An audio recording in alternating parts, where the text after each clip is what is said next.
ẹni ńlá ló ṣe ńlá ọjọ́lọ́jọ́ tó ló yẹ rẹ̀ mú bá ń gbóyè ọmọ ìyá ẹlẹ́bà aláṣẹ àtolùdarí iléeṣẹ́ Àjíkíolú music and film ṣayẹyẹ ọjọ́ ìbí ẹ̀ ó lárinrin ọjọ́ mẹ́ta ọ̀tọ̀ọ̀tọ̀ la fi ṣe 3 days program ní gbogbo olókòlókò ọ̀tọ̀kùlù jàǹkànjàǹkàn ló péjú gbèsè síbẹ̀ Fadilatu Sheikh Buhari ọmọ Musa Ajíkòbí wà ló ṣe wá sí. ìwọ obìnrin lọ tẹríba fọ́kọ rẹ ntọ́ bá mọ̀ nípa ọkọ rẹ má yí pọ̀ mọ́ kọ́mọ rẹ ó lè jẹ́ èèyàn. a tún gbọ́ wá sí ọ̀rọ̀ ọlọ́run lẹ́nu oníwàásí àgbáyé ni Fadilatu Sheikh Yakubu Salawudeen Mọ́lẹ́sìn Àlẹ́ Àkíkí àgbọ́yé 1. obìnrin ibú tí èé gbọ́ràn sọkọ lẹ́nu obìnrin ibú tí ń jàǹbá àmọ́nà ọkọ ẹ̀ obìnrin ibú tó yẹ pé ọkọ rẹ̀ nìkan ló fẹ́ kò fẹ́ bí obìnrin rẹ̀ lèèyàn lè fẹ́ tí ó fi ṣe foundation ayé ẹ̀ táyé àfi balance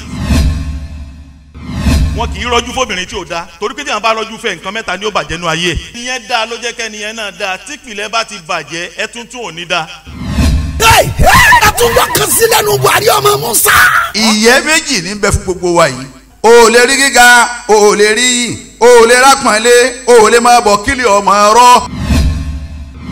bàbá ní sàdúà fún ìyá njọ́ náà ìyẹlẹ́bà mo tẹ́ o sì tẹ̀ ìyẹlẹ́bà òórì nǹkan ò sì ń pòórí ìyẹlẹ́bà ọmọ nǹkan ò sì ń pọ̀ mọ́ ìyẹlẹ́bà ọ jẹun ọmọ lójú ayé báyìí ó ì tún jẹ lẹ́yìn ń jẹ lẹ́yìn ní sàbí ọjẹ lẹ́yìn.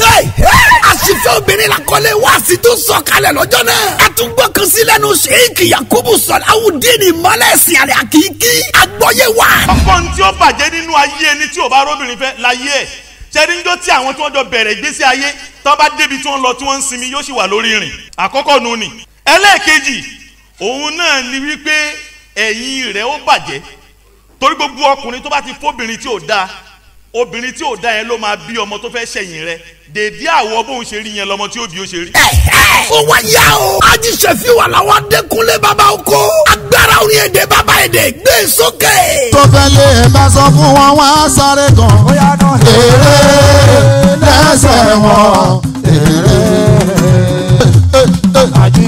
ẹ ò tí ì gbọ́ nǹkan kan tún gbà. ẹni bí inú àlà ó tàn ra ìjẹ ní. ó kò ní tọ̀hún ó kọ́ lọ́hún ọ̀pọ̀ àríbánijẹ́ ẹ̀kọ́ wa ò kò yẹ wọn rárá. ẹ wo ọdún sídà àti fíìsìdì yìí kọjá fẹnuròyìn. Oríyọmí ẹni tí ò ní ogun. Sárídọ̀tù èrè àsálàtù àti ìṣẹ̀fíwàlà ó pàtó rẹpẹtẹ níbẹ̀. birthday Mr. March 5 Chief Aremu Bangboye Chairman Àjíkíolú music and films pẹ̀lú remembrance àti wàásìtà pàkọ́lé ẹni àṣìfẹ́ obìnrin. ó ti jáde wìtìwìtì ló ń tà. marketed and distributed by Àjíkíolú music and films first floor Green Complex Òkè Ṣokore ní àórí omi Ṣokore roundabout telephone 08032233433. ó ti jáde ẹ tètè lọ́ra tiyín. ẹ tún lè rí wò lórí YouTube. ẹ click sórí Àjíkíolú TV kẹ́rìíran wò. àwọn ọkùnrin la ní ká fi wọ̀ sílùú ẹ̀yin obìnrin ẹ̀yin lẹ́yìn gbọ́dọ̀ fi lọ wá àjọba lẹ́yìn lérí ni you are stupid èmi ò fẹ́ rẹ bó lọ fẹ́ mi ọ̀gbù èmi àjọ fẹ́ ra wa ni. bọ́ bá ti fẹ́ ń tọ́ da ìwọ nìkan kó o ní bẹ́ẹ̀ náà làwọn ọkùnrin bá bá fẹ́ ìyàwó tó da àfitọ́rọ̀ ń bá bá wa sọ àwa nìkan ká ní. amójú kúrò ló fẹ́ o Ṣẹ́gbọ́n. ẹni fẹ́ gba jùmọ̀ lọkùnrin amójú kúrò ló fẹ́. ṣe é gbọ́ báyìí òun náà kó ta yìí níbi reception wọ́n ní wedding reception àwọn èèyàn sọ di naked competition.